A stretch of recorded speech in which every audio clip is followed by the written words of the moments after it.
कि क्या ये बच्चा घर में आपको कभी कुरान पढ़ते देखता है, क्या ये बच्चा घर में आपको कभी बुक पढ़ते देखता है। तो हम कैसे इसे आदत डाल दें। हमारे साथ तो 1-2 घंटे होगा काउंसलिंग के लिए या स्कूलिंग के लिए, आपके साथ तो ये 16 घंटे होता है।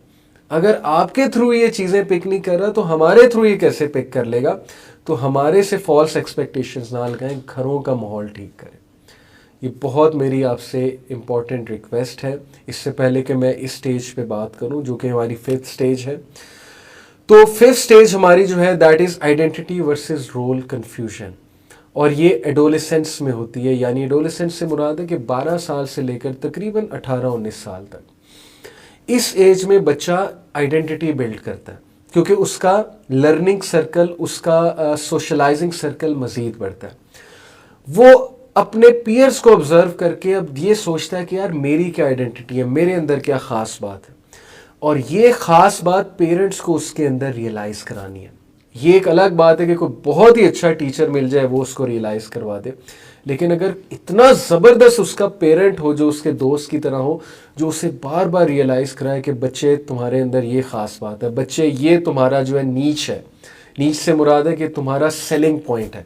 Selling point as in not in the business term, but ये तुम्हारी यूनिक वैल्यू प्रोपोजिशन है, ये तुम्हारी क्वालिटी है बच्चे कि तुम इस चीज़ में ज़बरदस्त हो। ये पेरेंट्स की तरफ से आना चाहिए, तो उस बच्चे की आइडेंटिटी बिल्ड हो जाएगी, वो आइडेंटिटी क्राइसिस का शिकार नहीं होगा। और इस स्टेज में जितनी ज़रूरी बच्चे की कंपनी है किसी और स्टेज में नहीं है, क्योंकि वो अपनी कंपनी की वजह से अपने आप को जज करता है, अपनी कंपनी से बातों को पिक करता है।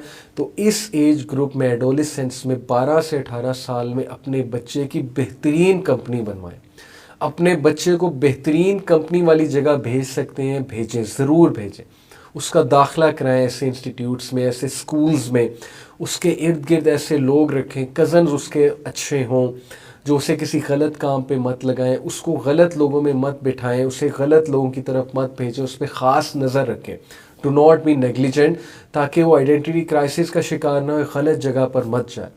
और अगर हम नेग्लिजेंस शो करेंगे यहाँ पे पेरेंटिंग में, या वही बात देन अगेन कि हमारे घरों का माहौल ही ठीक नहीं होगा, बच्चे को घर से ही वेलकमिंग जेस्चर्स नहीं मिल रहे, बच्चे को हर वक्त लड़ाई झगड़ा, डांट डपट, इमरजेंसी सिचुएशन बनी है, कोई तवज्जो नहीं दे रहा है, फिर वो किससे तवज्जो लेगा। ड्राइवर से जाकर लेगा, माली से जाकर लेगा, मेड से जाकर लेगा, दोस्त से जाकर लेगा। दोस्त को अपने पेरेंट्स के जो है वो मकाम पर देखेगा, दोस्त उसकी बात को वेलकम करेगा, इसलिए वो दोस्त को दोस्त समझेगा, दोस्त को अपना फादर फिगर समझेगा या मदरली फिगर समझेगा। पेरेंट्स उसे स्नब करते हैं, उसे डांटते हैं, उसे कहते हैं कैसे सवाल तुम पूछते हो, उसे वहीं पे दबा देते हैं, तो फिर वो क्यों कर आपसे बात करेगा। इसलिए हमें भी अपनी मिस्टेक्स को समझना है, हमने भी अपनी मिस्टेक्स को जानना है। बच्चे की कंपनी अच्छे रखें और बच्चे के इस एज में सवालों को एंटरटेन करें। गुस्से मत हो उसके सवालों पे, कहीं नहीं जा रहा आपका बच्चा।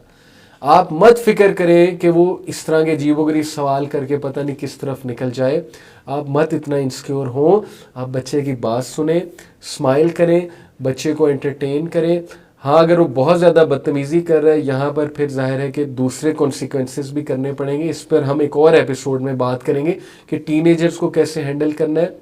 लेकिन इस स्टेज में अगर आपने मिस हैंडल किया अपने बच्चे को, आपके घरों का माहौल अच्छा ना हुआ, तो या तो वो रोल कन्फ्यूजन की तरफ चला जाएगा, उसको ये पता नहीं होगा कि मेरा यहाँ पे क्या रोल है, मुझे तो कोई पूछता भी नहीं है।